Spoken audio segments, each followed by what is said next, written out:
नमस्कार, जयतु भारतः GST and other laws discussion and analysis के आज के अंक में आपका स्वागत है। जब भारत में कोई वस्तु इंपोर्ट होती है तब उस पर कस्टम ड्यूटी लगाई जाती है जिसे बेसिक कस्टम्स ड्यूटी हम कह सकते हैं। उसके अलावा भी कई प्रकार की अलग अलग ड्यूटीज लगाई जाती है। जैसे जो वस्तुएं इंपोर्ट होती है उन वस्तुओं को यदि भारत में उत्पादित किया जाए तो उन पर कितना सेंट्रल एक्साइज ड्यूटी और वैट लगेगा, उसके इक्विवेलेंट जो ड्यूटी लगाते थे उसको एडिशनल ड्यूटी ऑफ कस्टम्स कहते थे। अब क्योंकि सेंट्रल एक्साइज और वैट के बदले में जीएसटी आ गया है तो अब आईजीएसटी के इक्विवेलेंट एडिशनल ड्यूटी लगाते हैं।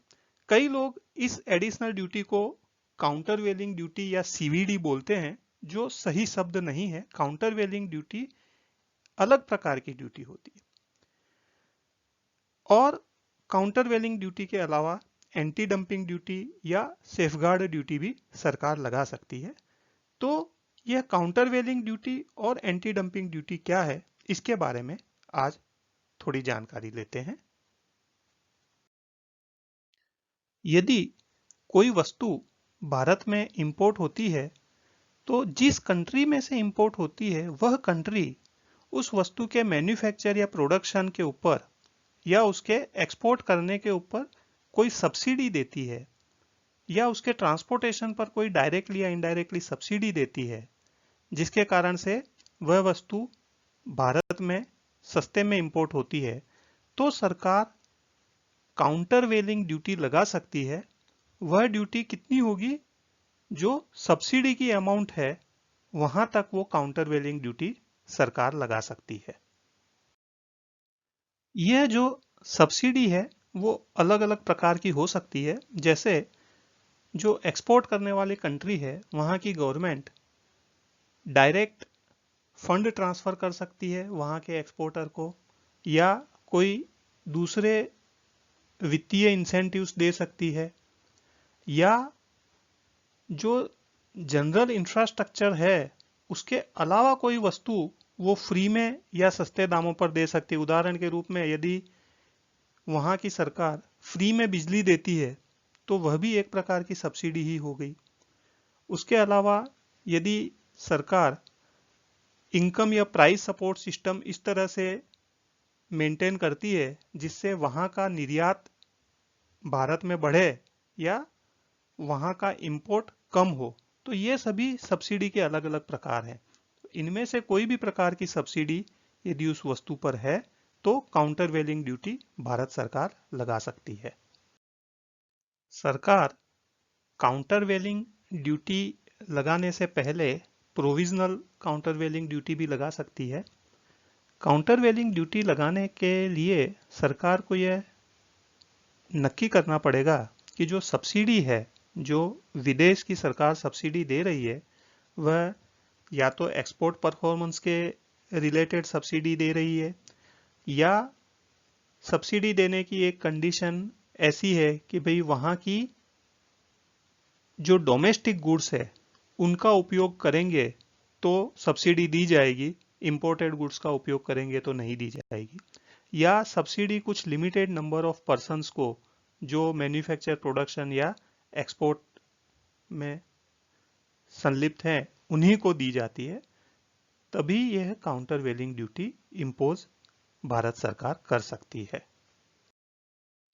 जब कोई वस्तु किसी कंट्री से उसका जो नॉर्मल वैल्यू है उससे कम वैल्यू पर भारत में इंपोर्ट हो रहा हो तब उसे डंपिंग कहा जाता है और उसको रोकने के लिए सरकार एंटी डंपिंग ड्यूटी लगा सकती है। इसमें जो नॉर्मल वैल्यू किस तरह से डिटरमिन किया जाएगा, वहां की कंट्री से जो एक्सपोर्ट का वैल्यू है वह किस तरह से डिटरमिन किया जाएगा, इसके बारे में प्रावधान हैं और इनके बीच का जो डिफरेंस है उसे मार्जिन ऑफ डंपिंग कहेंगे और उतना मार्जिन ऑफ डंपिंग जितना एंटी डंपिंग ड्यूटी सरकार लगा सकती है।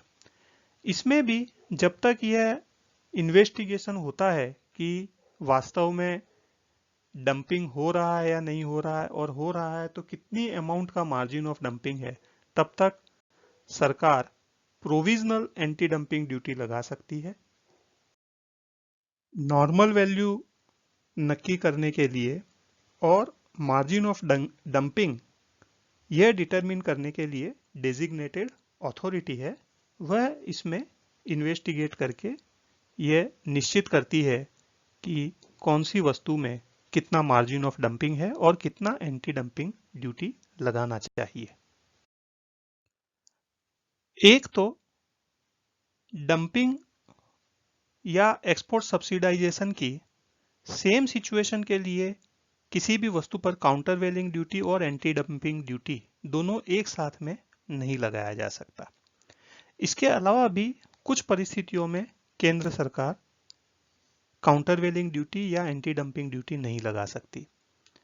जैसे यदि एक्सपोर्ट करने वाली कंट्री वहां उसी कंट्री में जो गुड्स कंज्यूम होता है उस पर तो टैक्स लेती है, लेकिन जो एक्सपोर्ट होती है उन वस्तुओं पर टैक्स में से माफी देती है, तो यह काउंटर वेलिंग ड्यूटी या एंटी डंपिंग ड्यूटी के दायरे में नहीं आएगा। इसको हम रिवर्स तरीके से देखें तो जैसे भारत में से कोई वस्तुएं निर्यात होती है तो हम भी उस पर जो जीएसटी है वह नहीं लगाते हैं या जीएसटी भरा हुआ उसको रिफंड कर देते हैं, तो उस पर वो वहां की जो इंपोर्टिंग कंट्री है वह उस पर एंटी डंपिंग ड्यूटी नहीं लगा सकती। इसी प्रकार से हमारे देश में जब इंपोर्ट होने वाली वस्तु है उस पर वहां की सरकार ने लोकल टैक्सेस नहीं लगाए, तो केवल इसी कारण से हम एंटी डंपिंग ड्यूटी या काउंटर वेलिंग ड्यूटी नहीं लगा सकते। दूसरा, यदि कोई कंट्री वर्ल्ड ट्रेड ऑर्गेनाइजेशन की मेंबर है या जिसे भारत सरकार ने मोस्ट फेवर्ड नेशन का दर्जा दिया हुआ है, तो उस कंट्री में से आने वाली वस्तु पर तब तक काउंटर वेलिंग ड्यूटी या एंटी डंपिंग ड्यूटी नहीं लगा सकते जब तक यह सुनिश्चित नहीं किया जा सके कि इस तरह से इंपोर्ट होने वाली वस्तु भारत की जो इंडस्ट्री है उसको मटीरियली नुकसान पहुंचा रही है या तो वह इंडस्ट्री को एस्टैब्लिश होने के लिए वह नुकसान पहुंचा सकती है। इस तरह का डिटर्मिनेशन हो जाए तभी उन वस्तुओं पर एंटी डंपिंग ड्यूटी या काउंटर वेलिंग ड्यूटी इंपोज की जा सकती है। इसके अलावा यदि विदेश की सरकार भारत सरकार को यह आश्वासन देती है कि वह जो सब्सिडी दे रही है उसको दूर कर देगी उतनी मात्रा में जिससे भारत की जो इंडस्ट्री को नुकसान हो रहा है, जो इंजरी हो रही है, वह ना हो, तब भी केंद्र सरकार काउंटर वेलिंग ड्यूटी नहीं लगाएगी।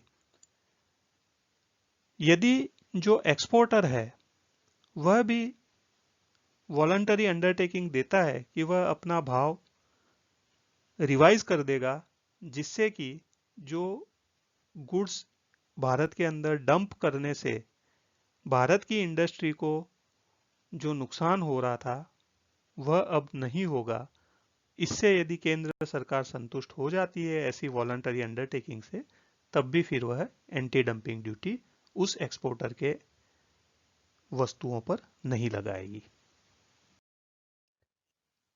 जैसे काउंटर वेलिंग ड्यूटी का उदाहरण दें तो यह नोटिफिकेशन में continuous cast copper wire rods इस प्रोडक्ट पर जो कि इंडोनेशिया, मलेशिया, थाईलैंड और वियतनाम से एक्सपोर्ट हो रही है भारत के अंदर, उसमें डेजिग्नेटेड अथॉरिटी ने यह फाइंडिंग दिया कि जो यह गुड्स है यह भारत में इंपोर्ट हो रही है उन कंट्रीज में से वह सब्सिडाइज्ड प्राइस पर इंपोर्ट हो रही है। इसके कारण से डोमेस्टिक इंडस्ट्री को मटेरियल इंजरी हुई है इस सब्सिडाइजेशन के कारण, और यह जो मटेरियल इंजरी है यह सब्सिडाइज्ड इंपोर्ट के कारण हुई है, इसलिए काउंटर वेलिंग ड्यूटी इन पर लगाना चाहिए। इस फाइंडिंग के बेस पर यह नोटिफिकेशन इश्यू किया गया और यह जो continuous cast copper wire rods in particular 4 countries में से इंपोर्ट हो रही है उस पर काउंटर वेलिंग ड्यूटी लगा दिया गया। इसी प्रकार से एंटी डंपिंग ड्यूटी का एक उदाहरण देखें तो यह हाल ही में यह नोटिफिकेशन इश्यू किया गया है क्लियर फ्लोट ग्लास नाम की प्रोडक्ट के लिए, जो मलेशिया से एक्सपोर्ट होकर इंडिया में आती है। इसके लिए भी डेजिग्नेटेड अथॉरिटी ने फाइंडिंग दिया कि the subject goods have been exported to India from the subject country below its associated normal value, जो उसकी नॉर्मल वैल्यू है उससे कम प्राइस पर इंडिया के अंदर वह एक्सपोर्ट की जा रही है। Domestic industry has suffered material injury due to dumping. यह जो भारत में इसकी जो डोमेस्टिक इंडस्ट्री है क्लियर फ्लोट ग्लास बनाने की, उसको मटेरियल इंजरी हुआ है इस डंपिंग के कारण, और यह जो मटेरियल इंजरी हुई है वह उस मलेशिया से जो डंप्ड इंपोर्ट हो रहा है उसके कारण से हुई है। तो इस फाइंडिंग के आधार पर यह जो क्लियर फ्लोट ग्लास है उसके ऊपर भी एंटी डंपिंग ड्यूटी लगा दी गई है। आज के डिस्कशन से यह तो साफ है कि सरकार काउंटर वेलिंग ड्यूटी और एंटी डंपिंग ड्यूटी लगा तो सकती है, लेकिन वह भी नियमों से बाध्य है। इंटरनेशनल ट्रीटीज भी भारत ने की हुई है, उनके भी नियमों का ध्यान रखना पड़ता है। यदि हम बहुत सारी चीजों पर बिना प्रॉपर फाइंडिंग्स के एंटी डंपिंग ड्यूटी या काउंटर वेलिंग ड्यूटी लगाएं तो रिटेलिएटरी एक्शन भी उन कंट्रीज की तरफ से हमारे एक्सपोर्ट पर भी हो सकता है। इसलिए ये बहुत ही डेलिकेट बैलेंस बनाकर सरकार को इस पर काम करना पड़ता है।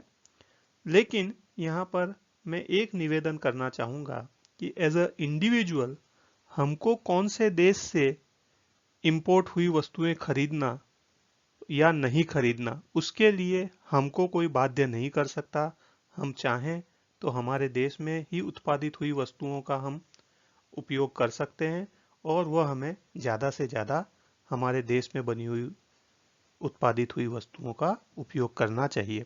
इससे हमारे देश की जो इकोनॉमिक कंडीशंस है वह सुदृढ़ होगी।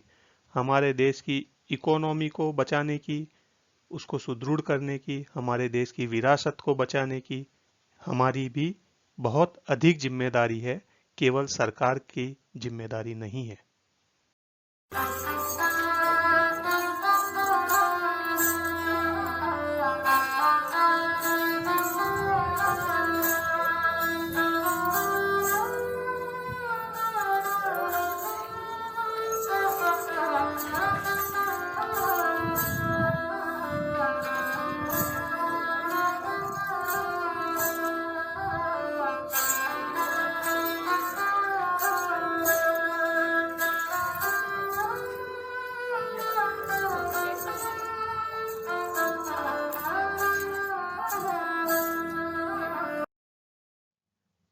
आज के अंक में बस इतना ही। धन्यवाद। Please like, share and subscribe. आपको और किसी जीएस से रिलेटेड विषय पर जानकारी चाहिए विशेषतः तो कमेंट्स में लिख सकते हैं। जय हिंद।